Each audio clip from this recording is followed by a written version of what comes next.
కాళేశ్వరం ప్రాజెక్టులో అవినీతి జరిగిందని కవిత చెప్పకనే చెప్పిందన్నారు ఎంపీ చామల కిరణ్. హరీష్, సంతోష్ రావులను సీఎం రేవంత్ రెడ్డి ఎందుకు కాపాడతారని ప్రశ్నించారు. కల్వకుంట్ల కవిత గారు చెప్పకనే చెప్పింది, కాళేశ్వరంలో అవకతవకలు జరిగినట్టుగా ఒప్పుకుంది.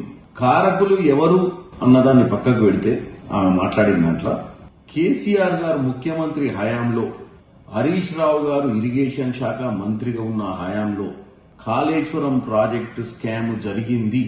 పీసీ ఘోష్ గారు ఇచ్చినటువంటి నివేదికను బలపరుస్తూ నిన్న అసెంబ్లీలో జరిగినటువంటి చర్చలను కూడా ఆమోదించినట్టుగా మాట్లాడారు. మేము దాన్ని స్వాగతిస్తున్నాం. కవిత గారు చెప్పినట్టు 200 ఏళ్లు గుర్తు పెట్టుకోవాల్సిన కాళేశ్వరం ప్రాజెక్టు అంటున్నామే.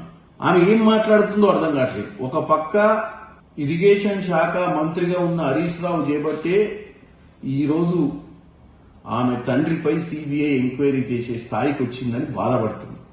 వీళ్ళు